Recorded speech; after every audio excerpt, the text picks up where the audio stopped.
Over to you. All right. So thank you. Welcome to my presentation about self-labeling electronic shelf labels, pawning the next big thing in retail. My name is Steffen Robertz, and I work as a security consultant for SecConsult, which is based in Austria. And this work has been conducted in the SecConsult Vulnerability Lab, where we just have a look at new, interesting topics that could have security-relevant impact and start to dig into it, try to figure out any new vulnerabilities there. So what even is an ESL tag? An ESL tag is depicted in the lower right-hand corner here. Comes in different sizes. I have some model in the 7-inch or like a 4 or 5-inch one. And pretty much consists out of a display. Usually this is an e-ink display, but there's also some that are LCD displays. It's usually battery powered and is supposed to have a runtime of multiple years, since it's usually used as price tag or shelf label tag in a store. And of course, you need to have some form of communication, usually a wireless form of communication, so you can change what's depicted on the screen.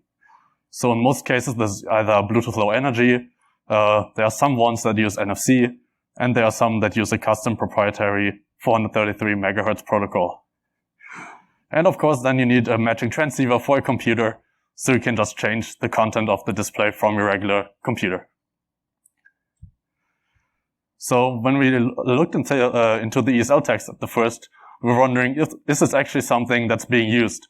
Because we saw it in a couple of Austrian supermarket chains, and we were looking into it, is it actually a thing that could become big in the next years?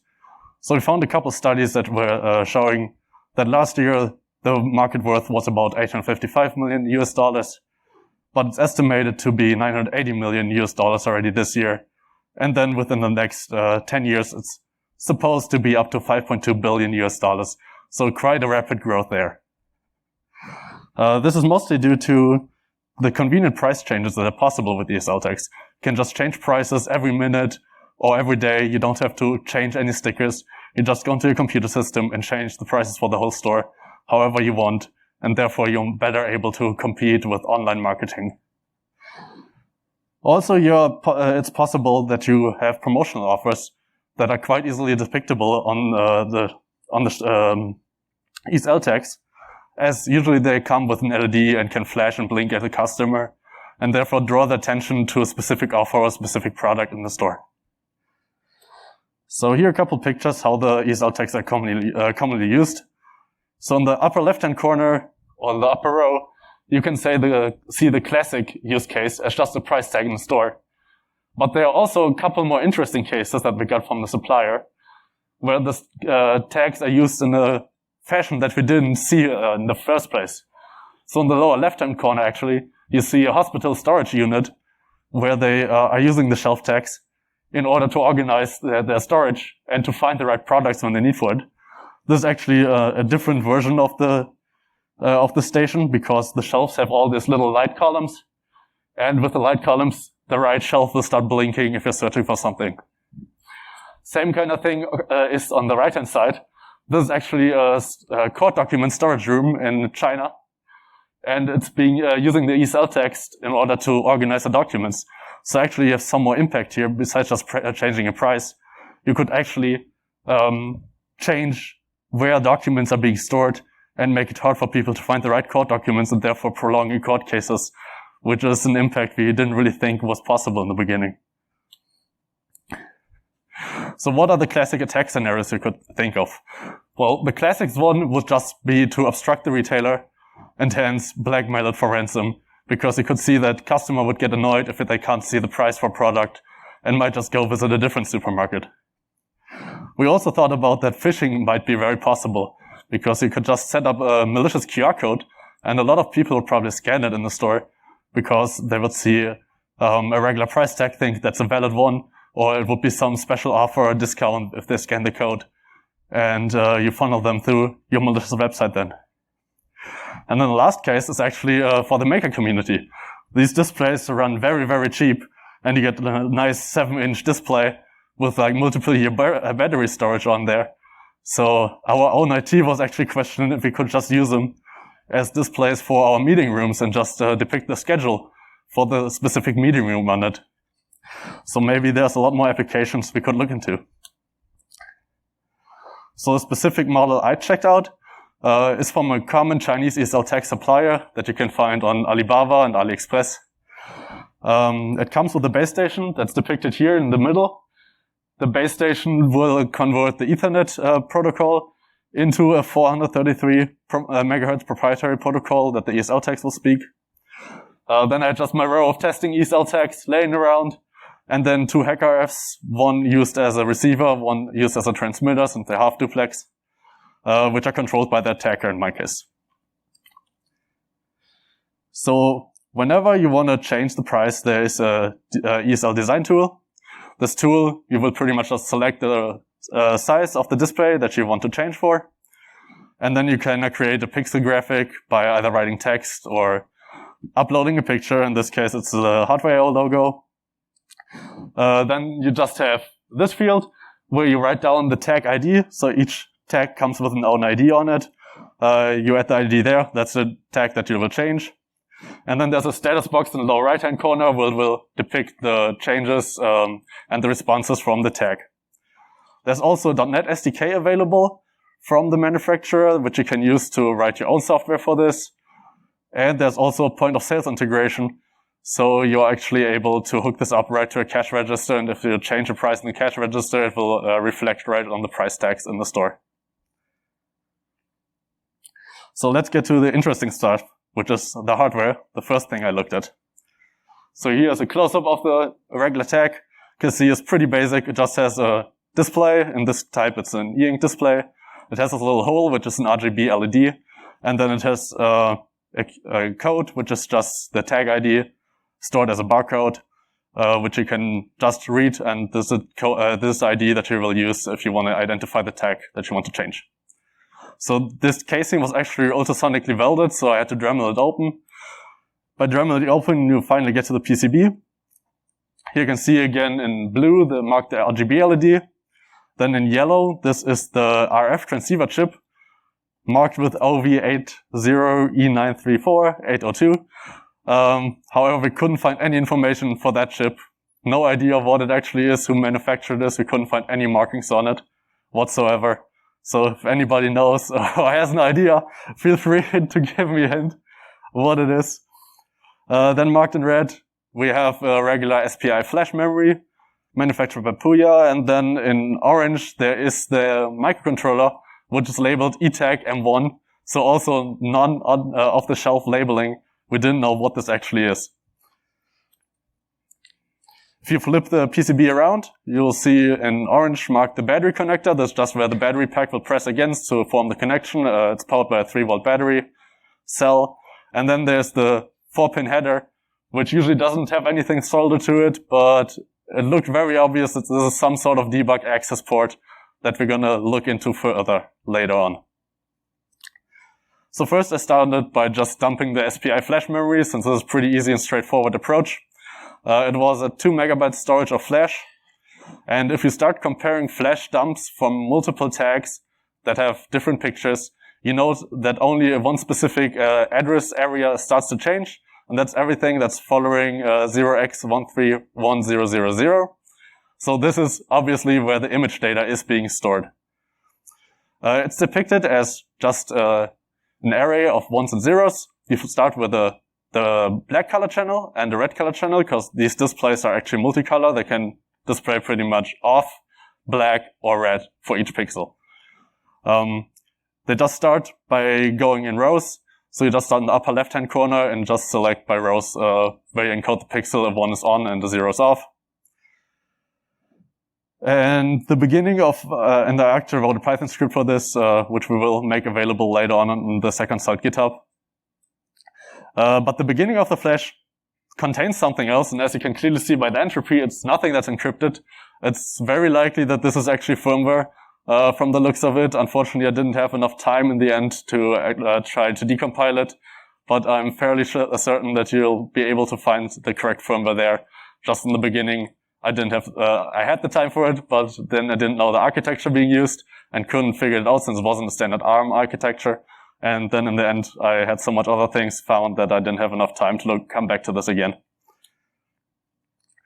So when we looked at the microcontroller, which was labeled the eTag M1, and we couldn't find any information about it, I just started by continuity testing and trying to figure out the pinout of this microcontroller. So just looked what are the different pins hooked up to on the PCB.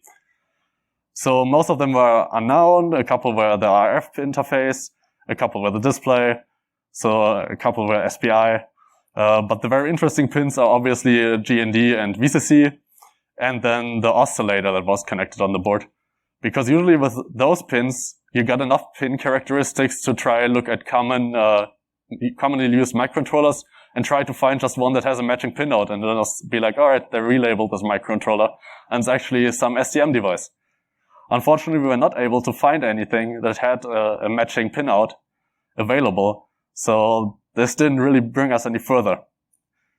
What did then is that we used this chip and boiled it in 95% concentrated sulfuric acid, and therefore removed the epoxy packaging and got a die shot of the picture.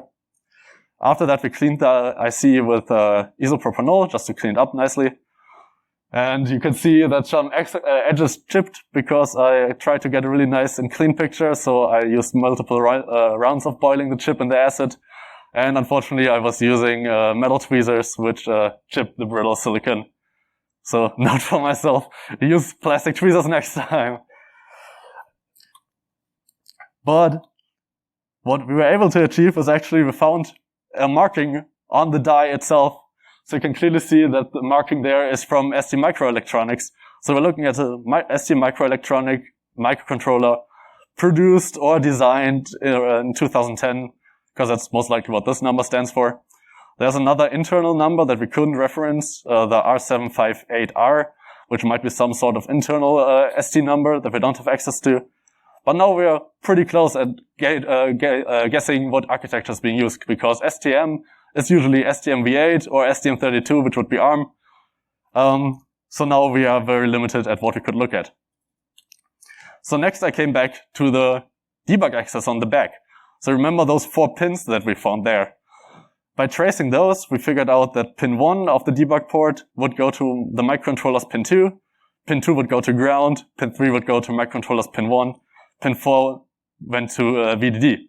By knowing that we have an STM device, I was now able to just think in my head, oh, what could this be? It doesn't really look like JTAG. So I remembered that there is a 4-pin debug header for the STM-V8. And turns out this is the STM-V8 SWIM debug connector. And the pinout looks very, very similar. And turns out they just changed where they count the pin 1 from and marked it on the opposite side.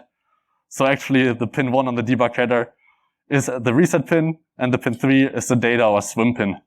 And I was able to confirm this by sending a new price update. And while the tag's refreshing, will see the display flashing. And I just pulled the reset pin to ground, and it stopped immediately. And I removed the bridge to ground, and the tag started back up, and the price was finally depicted correctly. So this confirmed that it's actually a reset pin being shorted.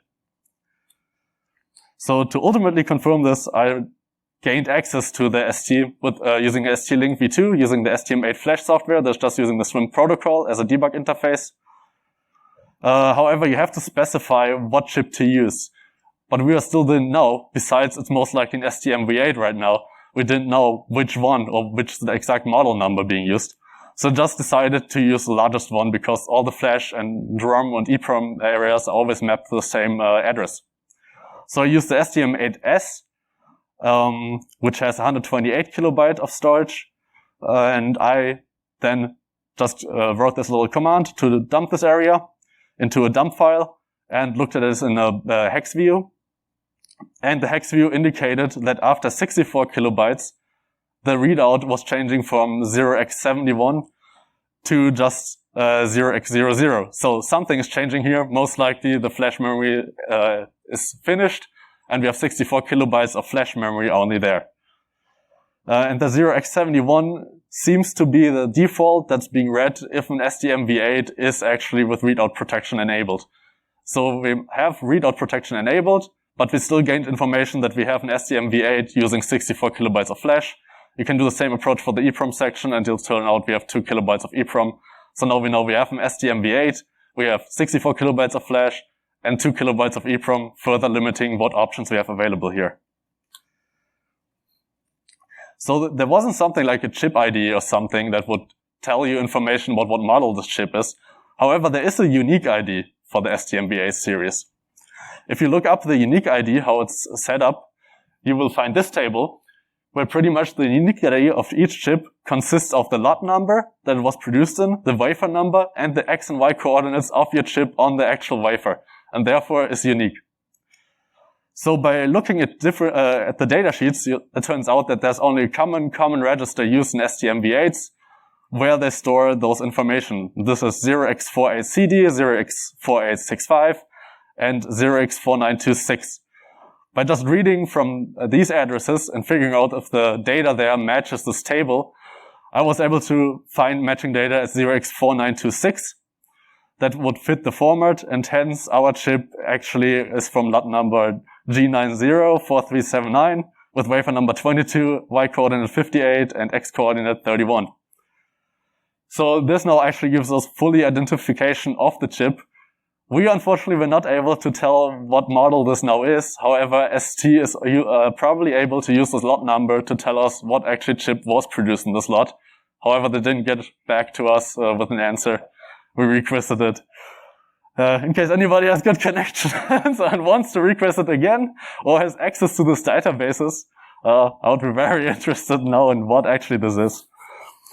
But we had one other little bit more of information left, because the address 0x4926, where we found this information, seems to only be uniquely used by STMV8L, which is a low-power series of FCM devices. So now we know we have an STM8 from the low-power family and can pretty much know already enough about this chip. Furthermore, we did some OSINT because we didn't find any matching pinouts for this chip.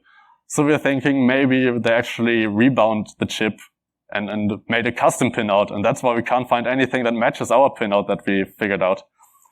So when you order something from Alibaba and the company is large enough on Alibaba, like ours was, then it's a Alibaba Gold Plus supplier, and Alibaba will actually produce an independent production line assessment where it will tell you what all devices this company owns and about the state of it. And this report included that an ultrasonic fuse.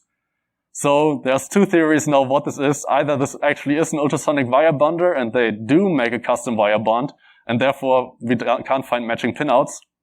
Or the more likely, more boring version of it is the ultrasonic fuse is the ultrasonic welding machine that's used to weld down the casings around the PCB. We couldn't figure out which exactly it is, unless we actually know the device number. So the next thing I took a look at was the RF protocol, because obviously if you want to attack this chip, it's a lot more interesting if you can attack it remotely through the RF interfaces. So first, I started by looking at the FCC filings, because that's usually where you start if you have an RF protocol to look at.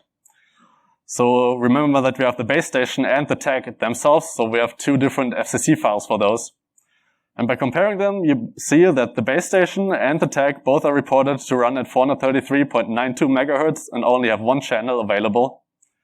However, when you look at the modulation type, marked in red here, you'll see that the base station is supposed to have FSK with a Gaussian filter before, just to limit out-of-band noise, while the ESL tag is supposed to have use ASK, which is amplitude shift keying. And this doesn't really make sense to me, because why would two devices that communicate with each other are supposed to use different modulation? And we still didn't find any reason for this, because it turns out this is not the case, and there's just some weird things going on in the FCC files here.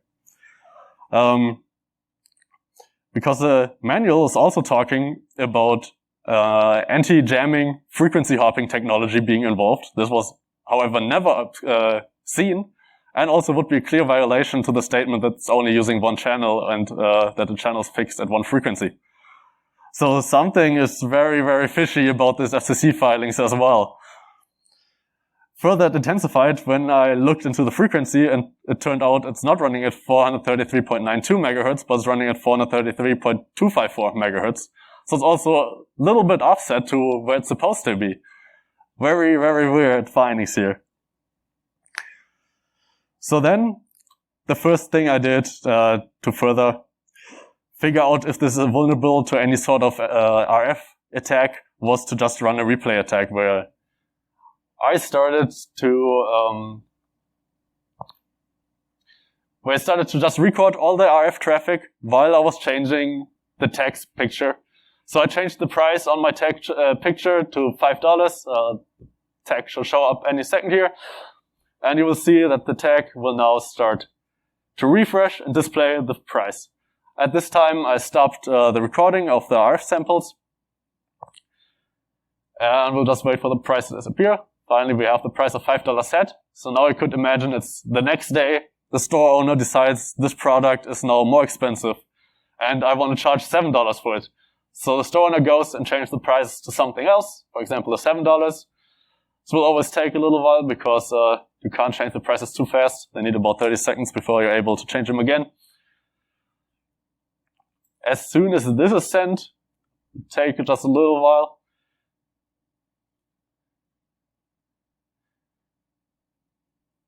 And the price is being depicted as $7 now on the tag.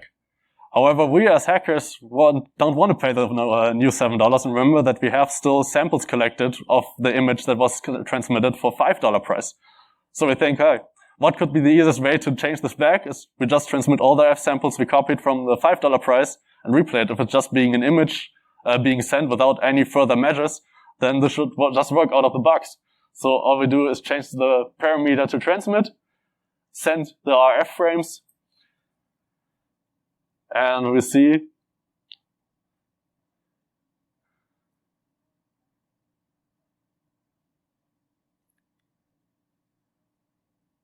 that the price is being changed back to $5 without any usage of the original software or the base station.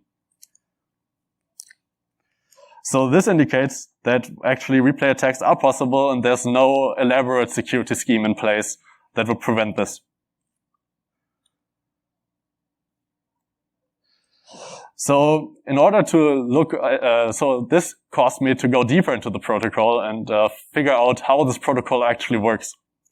Since already everything else was wrong in the FCC files, and there was this weird clash of the right modulation schemes, I decided to just look at it from scratch again. So this is a waveform display. On the y-axis you have the frequency. On the x-axis you have the time. So clearly you can see multiple packets being transmitted here. And the color then encodes the intensity or the amplitude of the signal.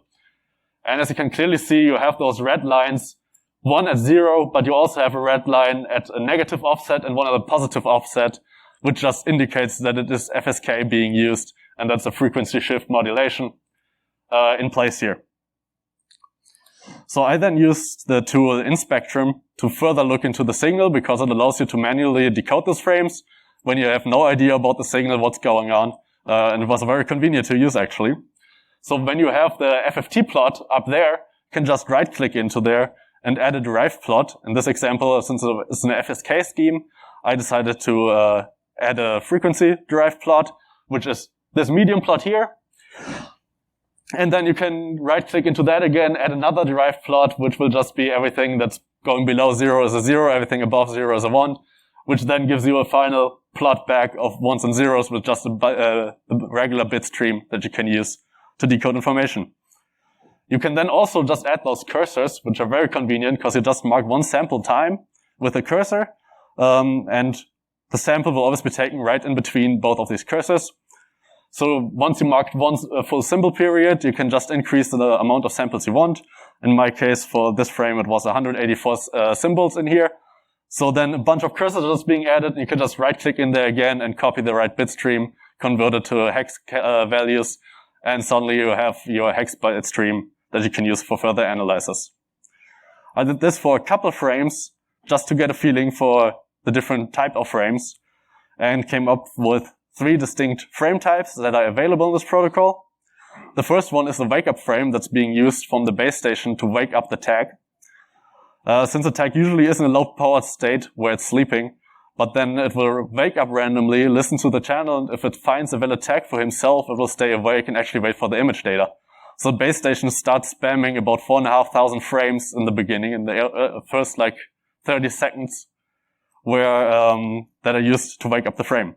Those are transmitted at 175 kilobaud and consist of a preamble, which does AAs. So it's a 10, 10, 10, 10 pattern and so on. You use that for timing recovery, actually, because your systems are not timed correctly to each other. You then have a sync header, which in this case is D391. You use that to determine that the frame is correct and you know where to start. It then follows the frame length. That does actually not include the CRC at the end, so you always have to add the 2 bytes for the CRC to the frame length. Then you have the tag ID, which is the number that's printed on the casing of the tag. That's used to identify the right one. Some fixed value that I never seen anything else besides the 00 in it. And then you just have a frame counter. This is the 920 in hex, and it will just count down with each frame. Then another fixed value, and in the end a CRC 16 for error correction reasons. So spamming this tag will actually wake up the frame later on. After the tag wakes up, we'll transmit the image data. The image data frame is looking very, very similar to the wake-up frame in that you have the same preamble, the same sync header, the frame length, the tag ID. But then the next new field is the frame counter. So the 0901 actually stands for you'll send 9 total frames. This one is currently frame 1 out of the 9. Then you have a fixed value and then the payload field. The payload can hold up to 54 bytes. And everything else after that will be sent in a new separate frame. And then in the end you have the CRC again. However, how you can imagine if you have this larger 7-inch one or 10-inch one, 256 frames will not be able to hold all the pixel information in here. So that's why there is some weird patched on adjustment for this, where they just decided to use the frame counter, full 16-bit, in the first frame to indicate how many frames they're totally going to send. And then they just start counting up, starting with the second frame at ID 0, and just start counting up from there until the first value that they transmitted. So kind of weirdly bolt-on adjustment to allow for larger text sizes that they probably added later after the protocol was already done. So in the payload field, there's actually the image data being sent. So the image data structure actually starts with some additional headers. So you remember that there is an LED on the tag. So the first image structure starts with the LED. The 0700, for example, turns off the LED, while the 0707 turns on the LED. So most likely a 1 is just enabling one color channel because 07 turned it to white. So it's probably 1 bit per color channel here. You have a batch code because there's like a batch mode where you can update multiple tags at once. They just always will have the same batch code set for all of those. The LED time is just a timer because you can make the LED blink, and this is just the time interval to use. Default, I think, is 1 second. And then there's a compression header where the FC and then all zeros indicates a black color channel, and the FC8 and then all zeros indicates the red color channel, because remember that our displays are actually e-ink displays, but with multiple color support, so black and red are possible. After the compression header, or like a color channel header, we'll have the display height and display width, and then actually the image payload data. However, when I looked at these samples that I had, it turned quickly out that way too little data is being transmitted, especially for the larger displays. Especially since we know that 3 colors are supported, we know that we need at least 2 bits per pixel to encode this information. In the storage, it was just a 1 to turn the pixel on and a 0 to turn it off.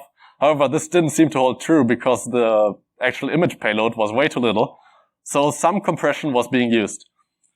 It turned out to not be a standard compression algorithm like a gzip one or something else. So the quickest way into this was to download the .NET SDK and just have a look into the .NET files and figure out how they start to compress the image data. And it turns out that it's a very basic run length encoding per color channel. So pretty much if your image consists of a lot of 1s for 1 color, if it's less than 8 1s in a row, you just have the first case of your image data structure, where the first one in the MSB will indicate that's case 1, and then you just have the 7 bits depending on your run. In case 2, it's if you have less than 32 consecutive bits. So you start with indicating case 2 by having a 0 in the MSB. Then you have one bit that will say if it's a run of ones or a run of zeros, and then just the count. So up here we could have, for example, 20 encoded in the lower 6 bits to say we have 20 ones or 20 zeros in one row coming. Case 3 is kind of similar to this again. We indicate that's case 3. We indicate if it's a run of ones or a run of zeros. And then we just add one byte to the whole payload, where the whole last byte will indicate how many times this is repeated. Same holds up for case 4. Case 4 is marked again. We'll indicate if it's a run of ones or a run of zeros. And then we have 2 bytes added, where both bytes together will indicate if it's how many times this 1 or 0 is being repeated in the image. Therefore, we can compress especially images like this, where it's just 2 lines very much down into very little bits. And that's the reason for the very limited data payloads. So the tags actually also respond to data, which is also GFSK. And the tag response contains some interesting information. They're repeated 3 times each, so that the base station definitely hears one of them as some form of error correction. It has the same structure again of the sync header and the frame length, tag ID. And then it will report its battery voltage, which is actually just the battery voltage multiplied by 10. An RSSI value where I really didn't understand how it's being calculated out of those 2 bytes that are being sent. And then the ambient temperature, which is also just multiplied by 10 in order to encode it correctly. So I then thought, let's build a GNU Radio flowchart for this. And I'm by no means an RF engineer. I just had some classes in university about this, so I decided it would be fun to do and a lot better than manually encoding all these frames all the time.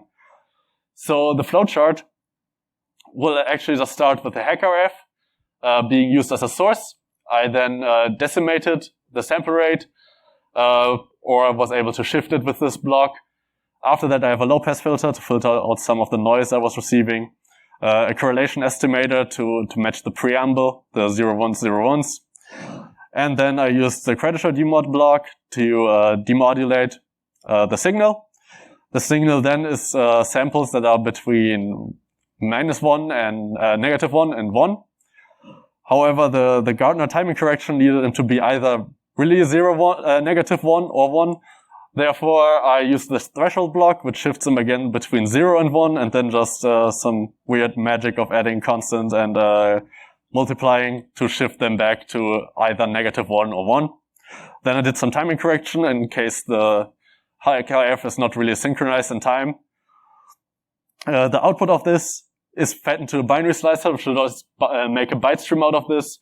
And then there's the packet reframer block, which I found on GitHub and just ported to the newer GNU Radio version. The packet reframer block then listens for the D309, D309 that's in the beginning.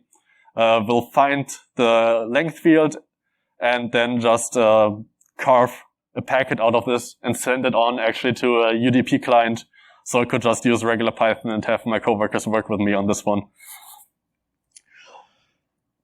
So I then developed a Python script that's actually able to decode every picture I send here.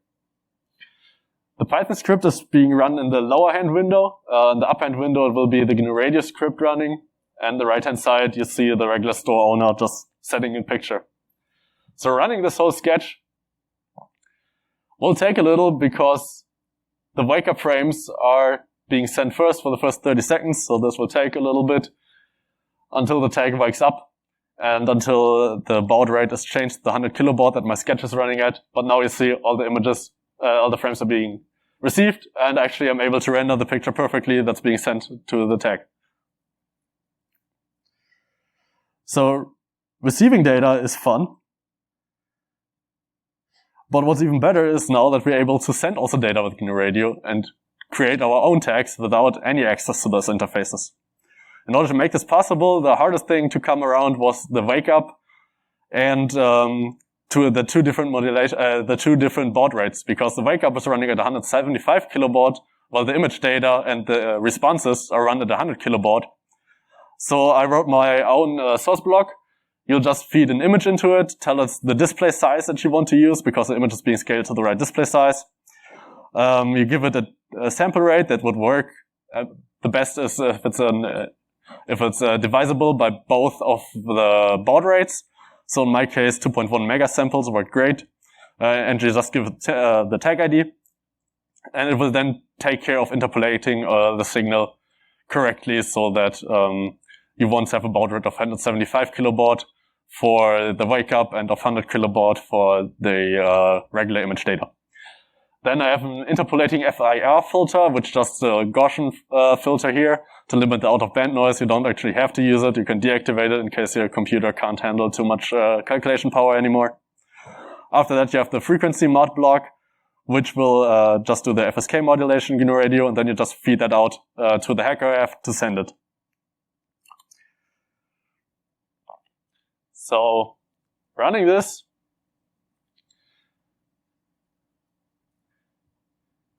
you'll see that first all the wake-up frames are being generated, then all the image frames are being generated, and they're being sent now. And now you should see on the multimeter the tag is turning on and starts to take power.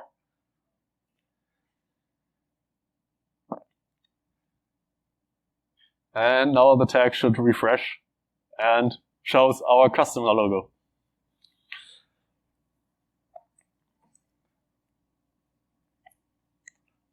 And after the logo is finally applied, the tag will power back down.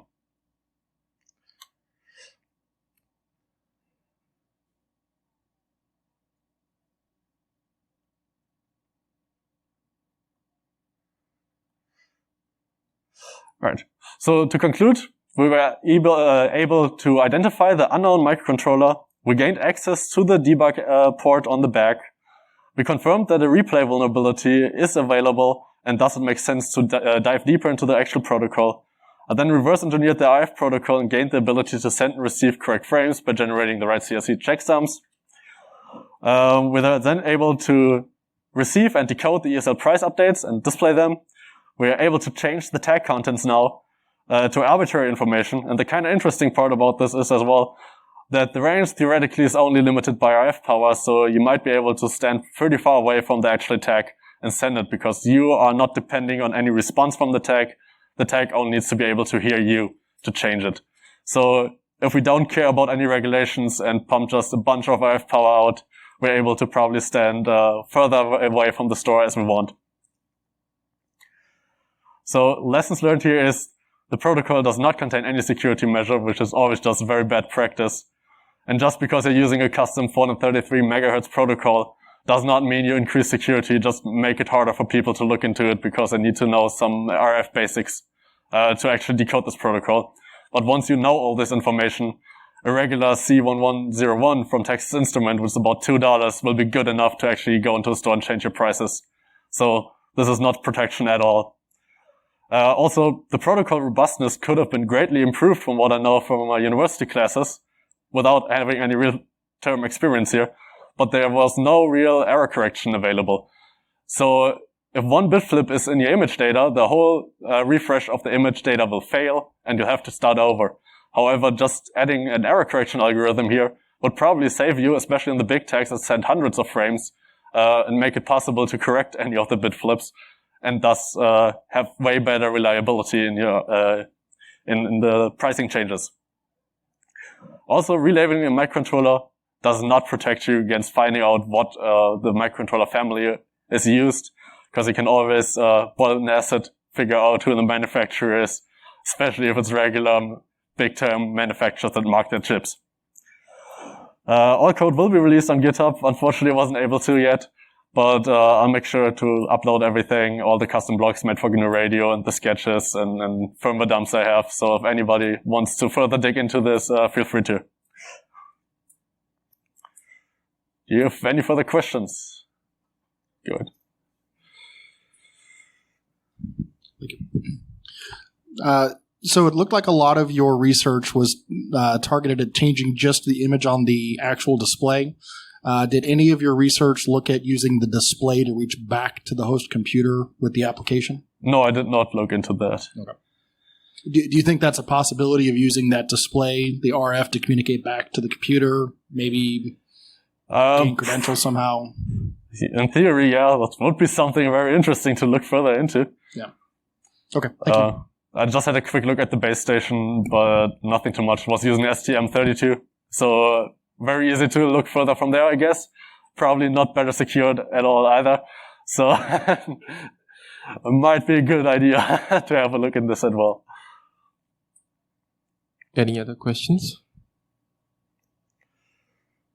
Okay. Thank you, Steffen. Thank you.